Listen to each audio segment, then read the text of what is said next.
Welcome to the Black Entrepreneur Experience podcast, inside the business, buzz, and brilliance of Black entrepreneurs. Here is your host, Dr. Frances Richards. What happens in Vegas goes all over the world on Black Entrepreneur Experience, episode number 292. Thank you for joining us as we elevate the Black Entrepreneur Experience by interviewing CEOs, thought leaders, innovative thinkers, and Black entrepreneurs across the globe. I'm your host, Dr. Frances Richards, author, speaker, and life coach with the purpose to educate, encourage, and extend guidance to women in leadership position. Founder and CEO of Within Your Reach Consulting Services. Welcome, Monifa Robinson-Gruber. I've given our audience such a brief bio. Why don't you fill in the gaps and share with our audience what you'd like them to know about you and your business? Thank you, first of all, so much, Dr. Frances, for having me. I consider this a pleasure, an honor, and a privilege to just be on the same platform with you. So thank you. But yes, to everyone, I tell people, I'm just a simple girl in this complex world trying to do my part. And in that, a lot of what I do is work with women primarily in leadership positions, helping them to navigate life, helping them to kind of create balance in this unbalanced world, helping them to move past what I call their personal and professional glass ceilings. I look at it as transformation more so, because I think the transformation needs to take place on the inside in order for us to truly, truly break through various barriers. So Within Your Reach is all about helping individuals get to their next level, whatever that may be, personally and professionally. We hear the term life coach, and it's come on the scene, I would say, over the last 10, 15 years. And someone is listening and they're saying, how are you going to help me get within my reach? First of all, I think clarity is important. I think understanding purpose is extremely important. When you have those things in place, I think it becomes easier to then strategize and align yourself accordingly so that you can have what's, as you say, within your reach, what's within your reach. Yeah. Talk about that aha moment when you knew your business was going to be successful. I don't have a corporate story or something like that. I can honestly say that I just really always felt like this was it.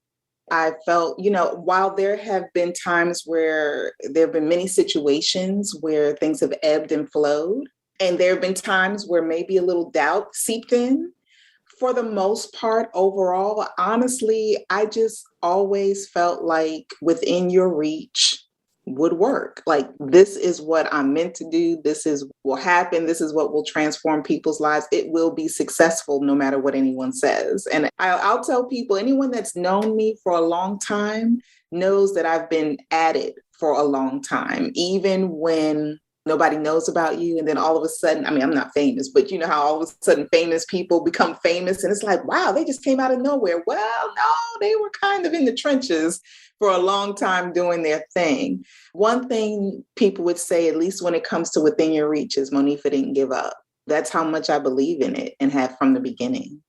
Talk about your journey becoming a life coach. I start out, initially I've started going to school for counseling. And so my background is in psychology and clinical social work. So I do have a history in the social services field, in counseling, in therapy. And even in that, I really enjoy working with individuals who understand that they have more to do, but aren't necessarily sure of how to get there. And counseling, while it's wonderful in its own right, requires a different skill set, and you're working with individuals who may have been dealing with trauma or some past history. And while a lot of my clients have history because they have life, who doesn't have life without history? Oftentimes my current clients in terms of life coaching have gotten to a point where they're ready to move forward, ready to make some decisive moves. And being able to help people strategize and get to their next is really what made me say, you know what, I really want to veer off on this lane here and get off on this exit and provide some life coaching services for people that are ready to make that move, take that risk, make a shift. Speaking of shift and pivot, talk about the pivot, the pandemic, and profits. To be honest with you, the pandemic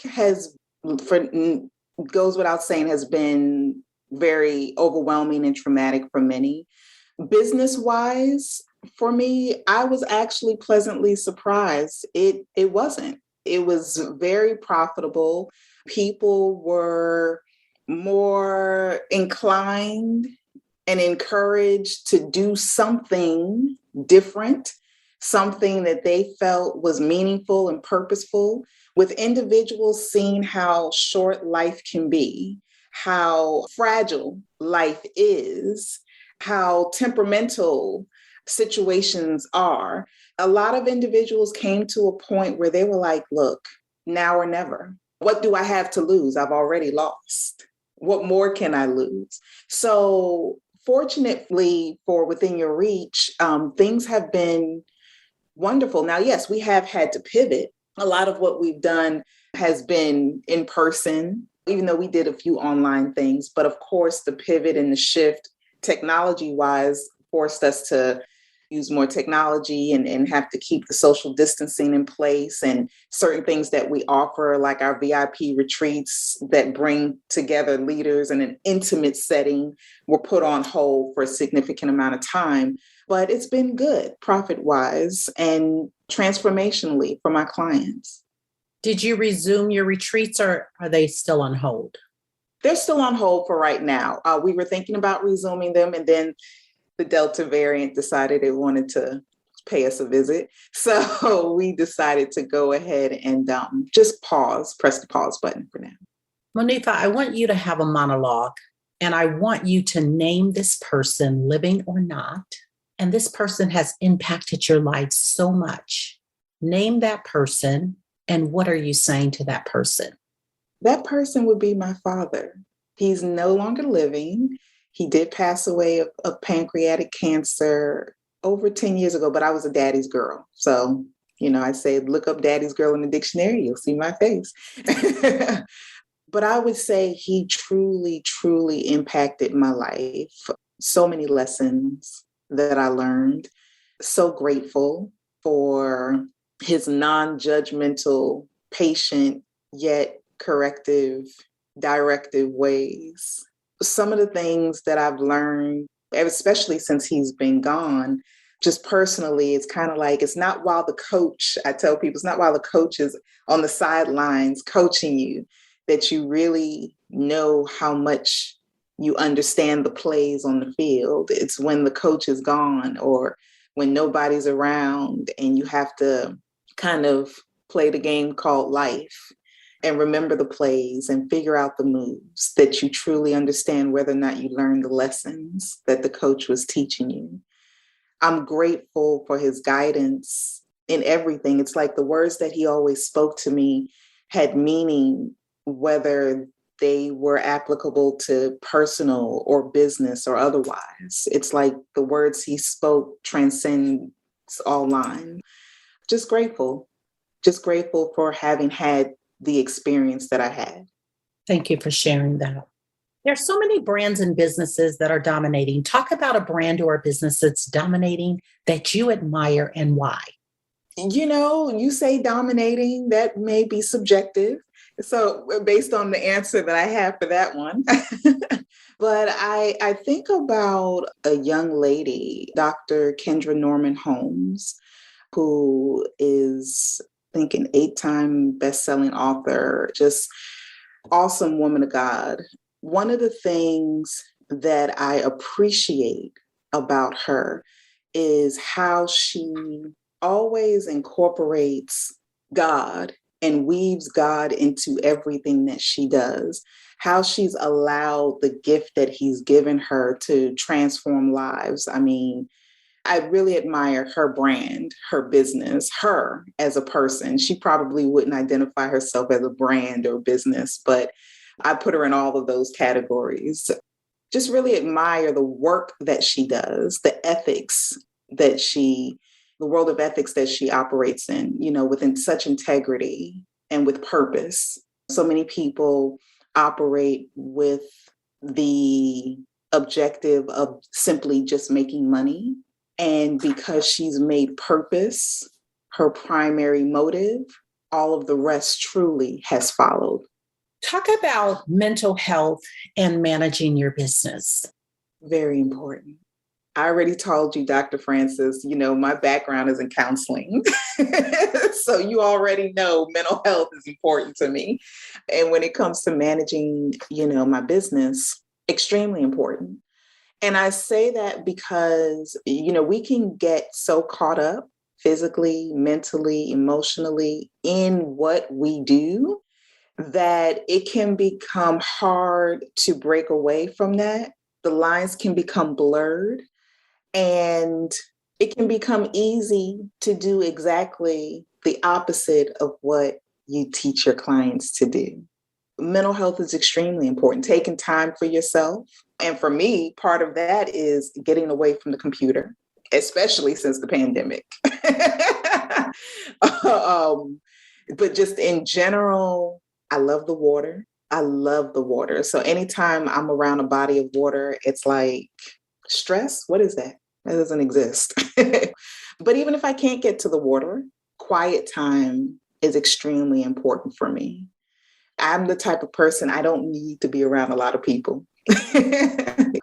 So quiet time is extremely important. Sometimes that downtime, sometimes even waking up in the morning, starting my mornings and my days off a certain way is extremely important to how it ends up, or to how I even deal with or manage the stressors throughout the day.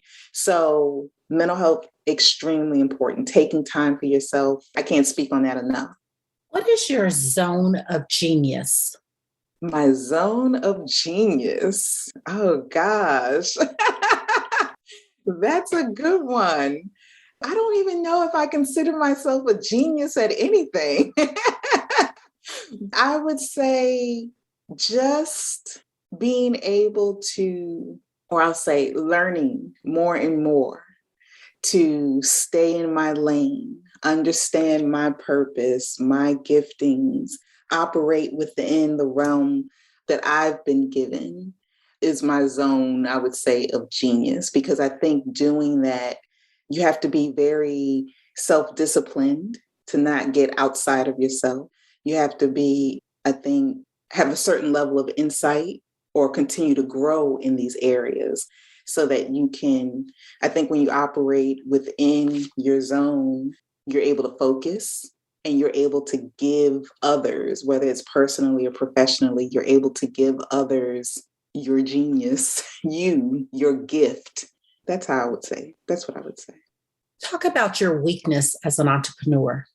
Dr. Francis, sometimes I would say personally, one of my weaknesses would be allowing the voices of others to sometimes infiltrate my mind, not necessarily the business, but my mind, and then needing to work extra hard to push those voices to the side. Even though I'm extremely confident about within your reach, even though I'm passionate about it, even though I love it, even though I'm like, you look in the dictionary, within your reach, there's my picture again. That doesn't mean that there aren't times where there are challenges. And sometimes those challenges for me come by way of others and their skepticism or their questioning. And not necessarily their questioning to, well, let me put it this way. You go to court and you have the prosecuting attorney and you have the defense attorney, right? Both of them are usually asking similar questions, trying to get to a point. But the prosecuting attorney asks the questions slightly with a different slant with an accusatory slant, with a way of trying to say, oh, well, really, what are you really about? As opposed to the defense attorney asking questions to try to pull more information out of you to help get you to where you want to go, where everybody needs to be so that they can be on your side. And I think sometimes people present in a way where they act as the prosecuting attorney. And sometimes I have a difficult time with that. I can deal with a defense attorney. Come at me so I can make sure I'm on top of my game. Make sure I answer the questions right. Make sure I'm, clear over here. Make sure I'm doing the right thing over there. But when you present your fears or your doubts very strongly and passionately to the point where they almost sound like, whoa, maybe I am not doing the right thing. That's where I need to learn more how to draw the line. You talked a great deal about purpose and clarity. Talk to our audience about, especially in this season that we're in, there's a lot of, on the one hand, there's a lot of, I got to do it now. And if not now, when? And they're understanding how short life really is. But in the same token, we're finding people are really paralyzed from the pandemic. What are some steps that you would recommend for them to get clarity and to move into purpose? One, I would say it's okay to don't be so hard on yourself. I think part of the reason that some people become paralyzed is because they can't get past what they see. You'll never be able to get past what you see until you get past what you see. You'll never be able to get past what you see until you get past what you see. So I say that, and that means a lot of people are stuck. They're playing this tape in their mind. They're beating themselves up. And I'm not saying that, we're human. I'm not saying that we shouldn't reflect. I'm not saying we shouldn't say, oh yeah, I messed up there. I need to do better here. Right?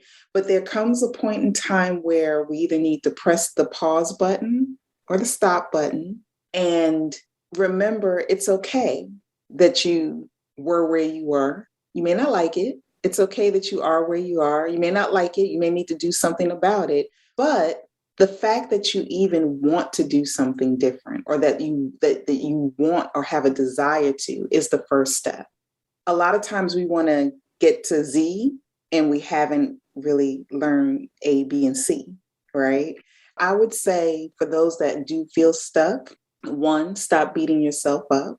If you need to talk to somebody, part of getting unstuck might be talking to somebody, not just anybody, but, talking to somebody that can help you navigate some of the storms that you've encountered. Because sometimes when we want to move forward, it's hard to move forward until we deal with some of the stuff that's going on with us now.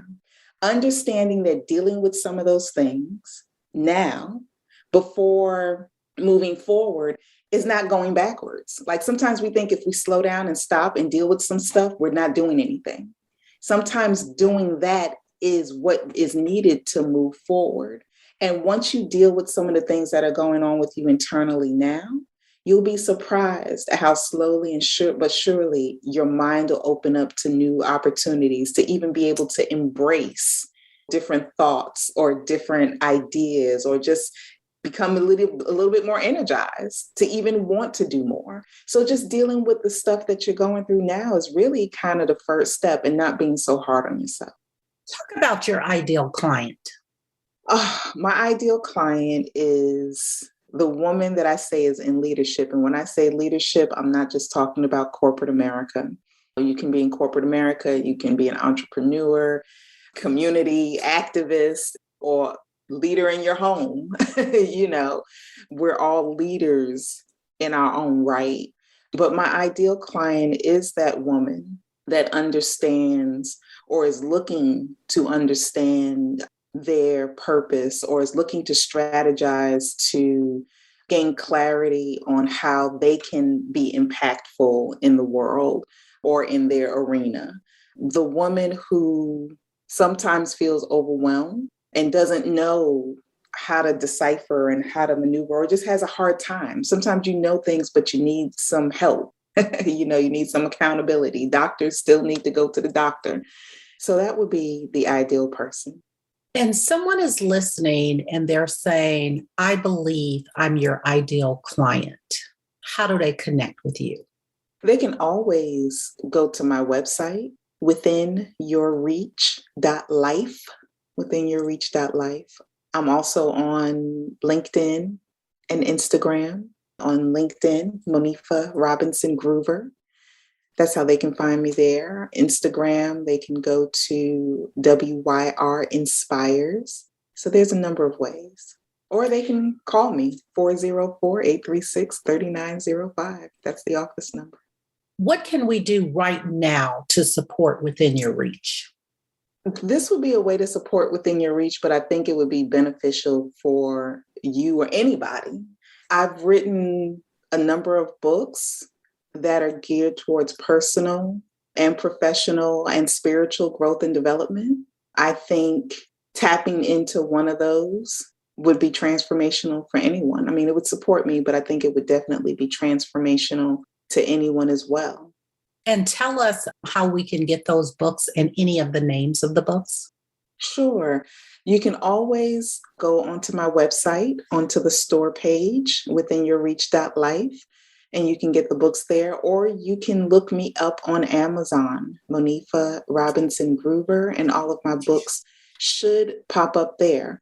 The names of the books are Eagle Vision. You also have, and I think Eagle Vision, that's kind of what that one looks like. This book talks about character, strength, integrity that's needed as you operate personally and professionally to get to the next level.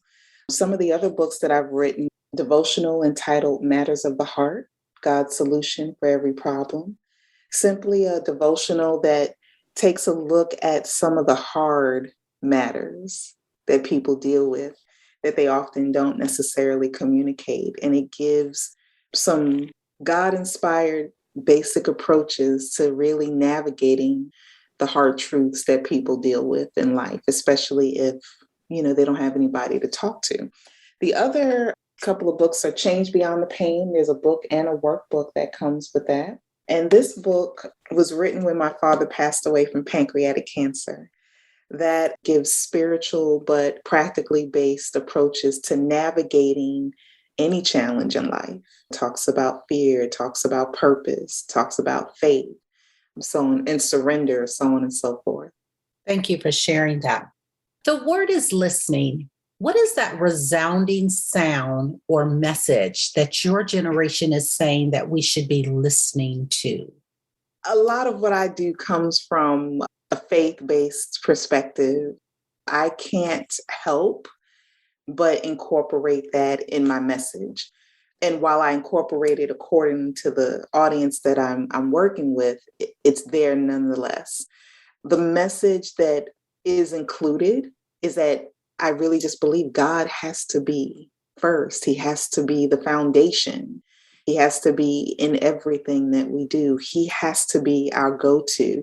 Our faith in him, in Christ, has to be there. The message in that is included, that I include, is we can do so many things, literally things, physical things, mental things, tangible things, and still have a void. One of the lessons that I've learned and continue to learn is you can have everything that you need, but you can have it in the wrong order.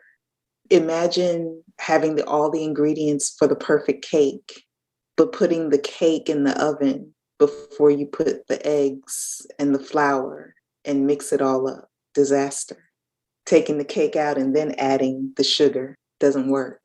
So you can have everything you need, but you can have it in the wrong order. And I say that to say we can have money, we can have things, we can have clients, we can have friends, we can have family.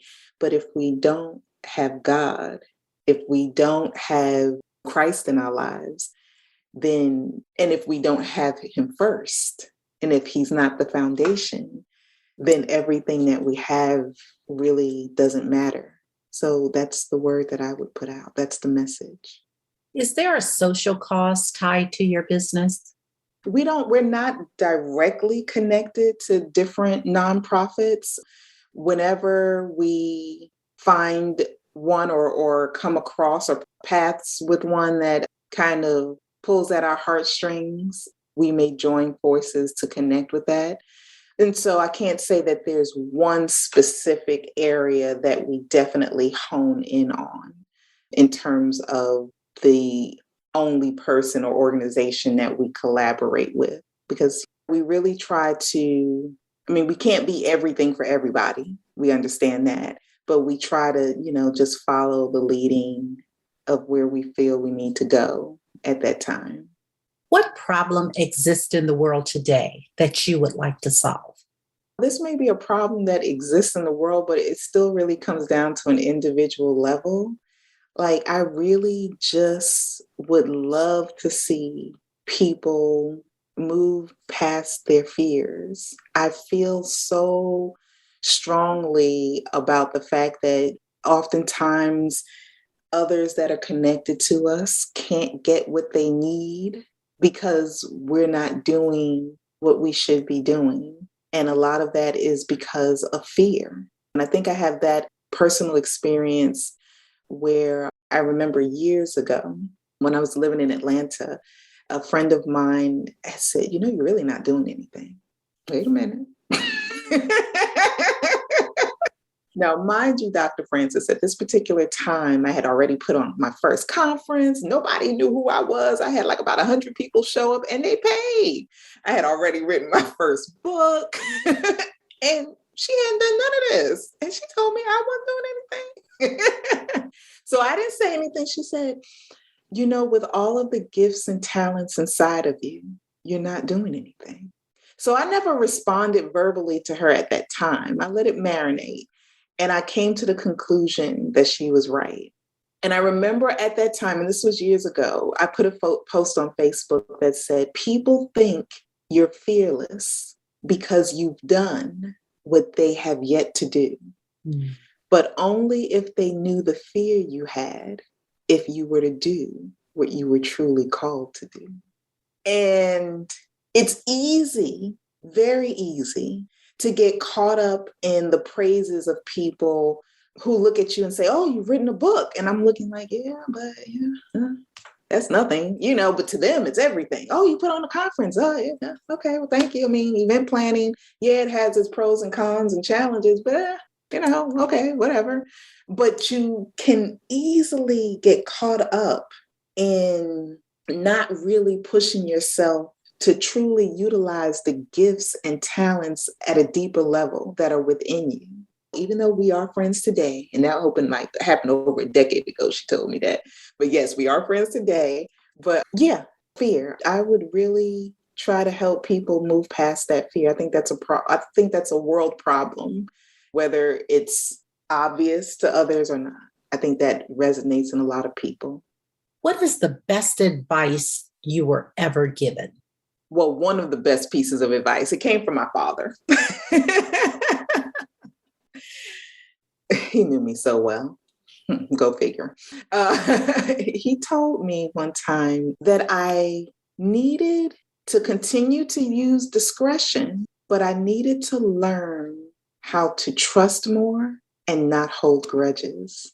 He commended me on the discretion that I had. It's very important. Don't just be out here trusting anybody about anything. But understanding that in order to really connect with people, in order to really have significant, true relationships with people, in order to even grow your business to levels that you want to grow it, there has to be a certain amount of trust. And to learn how to open up my heart more to trust, despite whatever hurts and pains that may have been there that may tend to keep me closed, and beginning to learn how to release some of that pain so that you don't hold grudges, Monifa, because holding grudges don't serve you. So that would be one of the pieces of advice I would say. What have you not done in life that you dream about often that you would like to do? Skydiving. No, I'm just joking.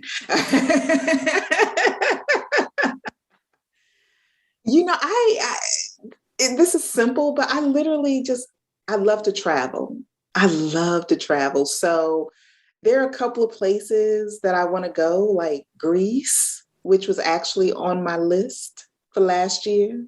But then, the coronavirus wanted to show up, canceled my plans. Australia. I just love to travel. I mean, and I have traveled to many places. I just can't wait to get back out there again. So I dream about that often. Latifah, talk to a younger you. What advice would you give to a younger you? Be fearless. Be yourself. It's okay to be yourself. Being yourself, now mind you, you do have to mature and grow, within reason. But being yourself will open up a world of opportunities to you that you would never experience trying to be someone else. Operate and be grateful for the gifts that have been given to you. Don't minimize those gifts. You're more powerful than you give yourself credit for. Those are some of the things that I would tell my younger self. Talk about your why. Why do you do what you do? Personal experience. Because I know firsthand, I mean, of course, I haven't experienced everything that everyone has experienced, but I feel like I've experienced enough to know firsthand how not operating a certain way or within my zone of genius, as you say, can impact the lives of others, whether positive or negative. How a void can still sit deeply within you, and how lonely and sad that can be, even when you have things going on. I do what I do because I really want people to grab a hold of a sense of purpose in life, grab a hold of help them come into a better understanding of maybe what their calling might be, or how they should operate, or how they should navigate so that they can experience this abundant life that God wants us to have, and not just wait till you die and then all of a sudden, oh, now it's abundant. No, there's some things he wants us to experience here on earth, and it's not all just tangible. And so I do what I do because I want others to experience what I experience, which is what he wants us to experience. If you conducted this interview, what is the one question you would have asked yourself? I want you to ask the question and answer the question. Do you feel you've arrived? And my answer to that would be no. I have not arrived. I'm still on the journey. Still learning how to love all parts of the journey, the highs and the lows. Still trying to learn how not to move too far ahead, but not stay too far behind. Yeah, that would be the question. Have I arrived? I think, and the reason I would ask myself that question is because I think so often we look at the coach on the other side and we're like, oh, they've made it. I've got to get there. That's where I want to be. And while that's commendable, and I appreciate that. And yes, you do want your coach to have gotten to a certain point. I think it's also important not to create the image that there's perfection over here, and that no matter where you've arrived to, there's always room for growth. There's always another level to go to. We've come to the part of our interview. It's called Fun Facts Lightning Round. I'm going to ask you a series of questions that I want you to give me very quick answers. If there's something you desire not to answer, feel free to say pass. Are you ready for the Fun Facts Lightning Round? Okay. Your favorite color? Purple and white. Your first job? New York. Oh, no. Summer Youth Employment Program in New York City. I was a camp counselor. The last movie you saw? Netflix. I was on Netflix. I saw, it was a series, Money Heist. You relax doing what? Sleeping, staying away from the computer, binge watching Netflix. Your favorite singer or rapper? I'm so bad with names. I don't even have a name for you. Pass. Your favorite dance song? I don't know if I have a favorite dance song, but I love old school Motown. I'll dance to all those. What food you eat every week, no matter what? I gotta have some kind of fruit. I'm addicted to watermelon and grapes. Like, it doesn't matter in season or not. I'm somewhere trying to get some fruit. Your favorite month? September, my birthday, and it's the fall. So yeah. Workout or hit the couch? Oh, workout. Monifa, thank you so much for joining us on Black Entrepreneur Experience Podcast. Before we let you go, why don't you share with our audience the best way that for them to connect with you and do business with you? And feel free to leave all your social media handles. Thank you. So yes, thank you for having me. I can be reached at withinyourreach.life, and that's www.withinyourreach.life. You can also reach me on social media, LinkedIn. You can find me at Monifa Robinson Groover.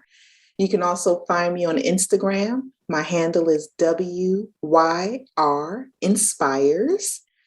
You can also call the office at 404-836-3905 or shoot us an email at info@withinyourreach.life.